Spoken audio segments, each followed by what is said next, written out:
It ain't gonna go. This thing's closed. Everything's closed, you fucking idiot. It's on What the are you side. doing? You want to give the camera to your dad because There we he's go. borderline retarded. Alright, so would you guys mind introducing yourselves to the camera and telling everybody what you do? I am Sherman, one half of Sherman and Tingle on the morning show here in Chicago on Q101. This is my partner. Hi, Steve. I'm a broadcaster.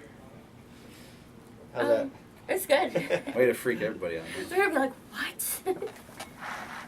Did you guys always want to be in radio or broadcasting? Always. I swear to God, I For did. real? Middle school, that's when I knew I wanted to do that, for sure. That's cool. Yeah, that's all I always wanted to do. I listened to radio and I thought, what a joke of a job that would be, you know? And it is, it's fun. It is fun. I really didn't know when I was younger. I would always like tape things off the radio and like do these stupid tapes, like when everything was on cassette back then. I'm dating myself, but we used to record everything off the radio, and then you'd like play around and do stupid things like that. Well, I needed to go to college, and my dad put a book in front of me. It was this college. It was like an associate degree college, and he's like, "Well, you're going here because this is all we can afford." Go here, son. Yeah, Bill Sherman. Yeah, didn't leave too many options open, but that was okay because it was a good school. And he's like, "Well, pick something out of here," and it had all the courses. And I opened it up and I saw radio broadcasting. I'm like, "Well, that looks kind of cool. That would be fun." That's what I screwed around with all growing up. So I'm like, "Oh, I'll try that out." And that's like how it started. So did you guys start around here, or are you guys from out of the area? I'm kind of local. I grew up in the Midwest. I grew up in Wisconsin, which is like 60 miles. The town that I grew up is about 60 miles from here. Tingle grew up a little further away. Yeah, I grew up far away in Arizona. Yeah, well, California, but then I went to school in Arizona. It's nice out there. I lived in New Mexico for a while, so. All right. So I get the whole desert because he was in the. My dad was in the military, so. What do you do? He was Air Force. No kidding. Kill you. Bombing bitches. So is that how you guys got in the business? You went to college, like? That's how everybody gets started. Yeah. You have to go to college to get your foot in the door. The guy that's recording this right now got his start the same way. His name is JP, the phone screener. He started out, he was going to college and he needed an internship, so he came and worked for us. It's basically you get paid with knowledge of radio, and then you just kind of move your way up and hopefully you prove your worth. Like him, look at him now. He's actually videotaping. Can you believe this? Look at me now, Mom. So is that what your first job was, being the intern? Like everyone else pretty much starts like from the bottom and goes up. I'd say about 98% of the people do it, and Tingle falls in the 2% of that, how it did not start out that way. Yeah, I won my job in a contest. Really? Yeah. That's lucky. Yeah, it was lucky. It was a station that was on campus, and they said, "Hey, we're looking for a DJ," and I tried out, and I won. I got lucky. That's it. Yeah. Very rare. You usually got to start out the other way. Yeah, and the intern level, like cleaning everything and being the intern and being like, hey, can you do this? Yep. That's how you start. You got to pay your dues, and it never goes away either. You can be doing morning radio in Chicago. You're still paying dues. Never goes away. So you're still paying your dues yet? Just different dues. It's not the same type of dues when you start out. These dues, it's a different type. We'll put it that way. Do you guys find radio to be a hard business to get into, or? You just gotta be patient. It's not hard. You gotta be patient, because like we've just been talking about, you have to start off at the small, making crap money. Then you know, time will come. It weeds out the people that don't take it seriously, especially the pay, because the pay, I'm sorry, it's a little questionable at the beginning. Sorry, Dad. Dad's back over there. You'll be supporting for a while. Yeah. Got it? I think he gets that one, Brody, and I'm like, okay, here's my check. Yeah, but I mean, the persistence pays off. And there is a lot of competition, but the thing is, a lot of the competition sucks. Yeah. So, it's almost a benefit in a way. So if you work hard and just do your best, hopefully things can work out. Like JP. So what is the best part of your guys' job? The best part? Waking up at 2:30 in the morning and going to bed at 7 o'clock at night. That's the best part. Yeah, that's probably, honestly, that's probably the only drawback of this job is waking up at 2:30 in the morning. Other than that, I don't hate it. It's like when I wake up, I don't go, oh, Christ, I got to go to work today. Because I've done jobs, and I know Tingle has too. I've done manual labor. I did construction for years and did other jobs. Those jobs, I have the utmost respect for those people because they actually work. They do work. This is I don't know. It's not work. You want to know what the best part of the job is? What? Come here. Follow me. This is the best part of the job. Oh, I have no idea what to say. Yeah! Holy Christ! It's called horse, baby. House show horse. Let it rain! That's the best part of the show. See that? Let it rain. We'll see if that makes the edit. Should. I don't know what happened. I think that was the director's cut. Oh, It'll okay. be the bonus feature at the end. Yeah, that was good. Um, Basketball. so do you guys write your own material for your show? Like, because I listen to you guys' morning show. Do you come up with, like, all your own voices? Or Everything. Yeah, we do it. There's no really writing. We don't write anything out. We just kind of just wing it? just do it. We have fun. Sometimes it works. Sometimes it sucks. We don't. But most times it's fun. We don't wing it. We have an idea of what we're going to do. We don't know exactly what's going to happen all the time. We have kind of like an idea of where we're going to go. Like every hour, we have an idea of what we're going to do and what we can. But we don't have it scripted out what we're going to say or anything. What do you guys like most about being in the studio? About being in the studio? Yeah, like waking up instead of like being out and about, but just being kind of stationary. That's kind of an interesting question. Yeah, what am I like being in the studio? I'd say seeing Sherman's sunshiny face every day. I guess if you were going to compare it to like being out live, is that what you're comparing it to? Yeah. Personally, I like being in the studio more because there's less distractions. Because you can get taken away easily when you're out somewhere else and lose focus. That's probably mine. I love losing focus. It's so much fun. So you love the live broadcast and stuff? Oh yeah, I love it. Watch this. Distracted. Shiny. It's shiny. It's like a fishing lure. Yeah. Keys. Man, no glitter in your studio then, huh? No. No disco Nothing can balls? be shiny. Everything has to be matte black. So what do you guys like about your live broadcast other than not getting distracted? Like, Get to meet people. Yeah. yeah. You get to talk to people. Do you have a favorite one or A favorite person? a favorite broadcast you've done live or?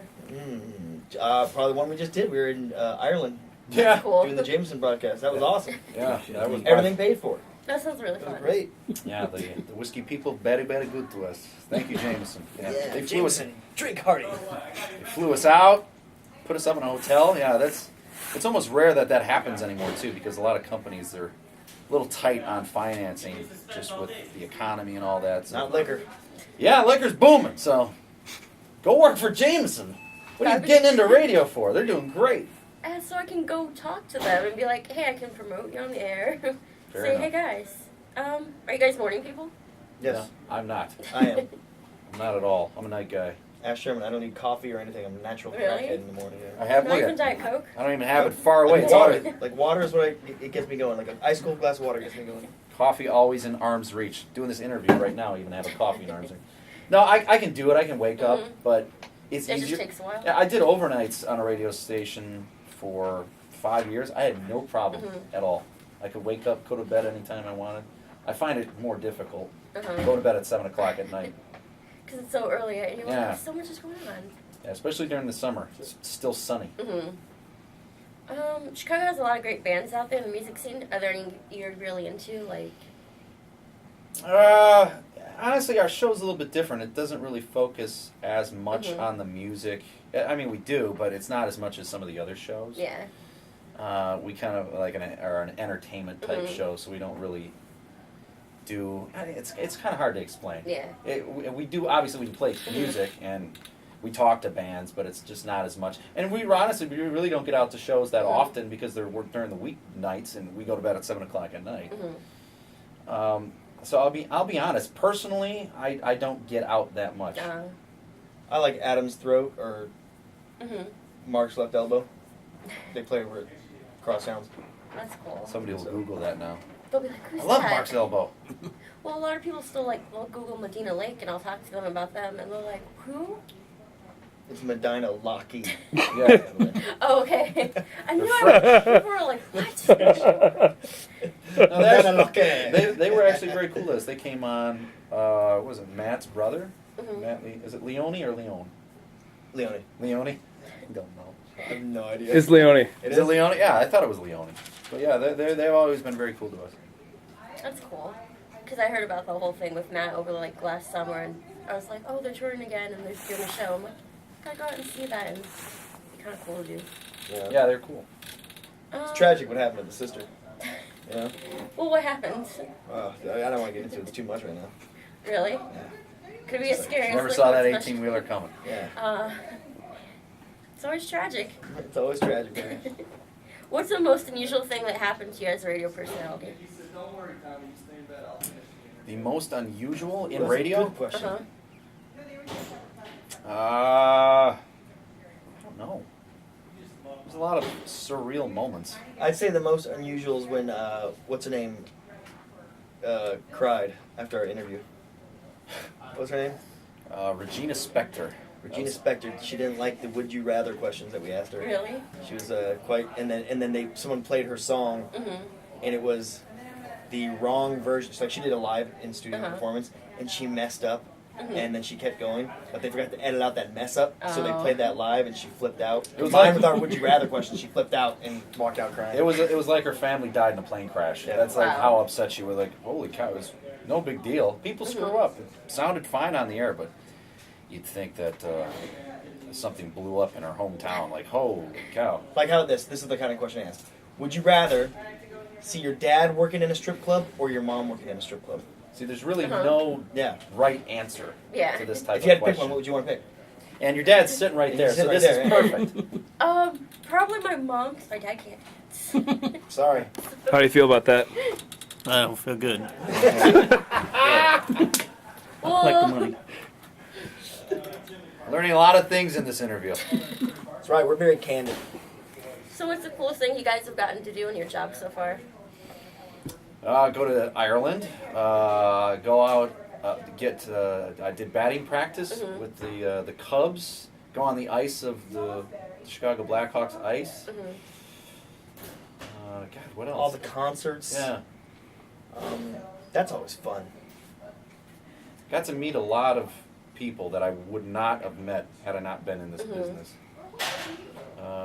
Just a lot of legendary people, and the ones that stick out for me are like some of the sports figures. The sports figures stick out more for me, and some entertainment people. Fergie Jenkins, Bobby Hull. Bobby Hull. He was an amazing guy. Yeah, it was really fun. Dan Aykroyd was a childhood idol of mine. I got to meet him. There's so many. I tend to forget how many we talked to. Yeah. You lose track, and then you'll see him on TV. Like, oh, I talked to him. Yeah, I'm that way. Like when I've seen bands, like I've met Jared Leto and Shannon Lowe, 30 Seconds to Mars a few times. And people are like, wow. Take your breath away. Yeah, kind of like the first time, but then the second time I'm like, you guys are cool and stuff. Right. So I just got a tattoo of him. Yeah, I do have a tattoo of the 30 Seconds to Mars. Jared Leto's pretty fat, huh? Of course, right? Yes. It's skinnier than me. So what advice would you give to anyone who wants to get into radio, like, as a personality? I'd say be patient. Mm-hmm. Your time will come. Okay. Just be patient. You gotta go. It's called weathering the storm. You gotta go through some of the rough patches, and then pay dirt will come, and then it's all fun. Sleep with a boss. Don't sleep with the boss's daughter, though. That one don't work out so good. No, in all seriousness, I would say... He was serious. Huh? Yeah, I was actually... Half of that was serious. You decide which one was the half. I would say be persistent without being pestering, because there's a fine line between like asking what can I do. There's a threshold there where you're like, okay, they said they don't need anything right now. You don't have to keep on them, because after a while there's just like, okay, now you're just annoying. So I'd say just run that fine line, because you're going to have to do that. Just be available for her, everything you can possibly be available for at the radio station. The more face time you have there, the more they will remember you, the more they will go to you if they remember something that you did or said or how you worked an event or something. So the most face time you can get at the beginning will benefit you big time. Cool. Well, that's pretty much all my questions I have. Is there anything else you guys want to add, or? Give me something. Let's see the tattoo. The tattoo? Tattoo? 30 Seconds to Mars tattoo. What? As your dad dances. As my dad dances? Yes.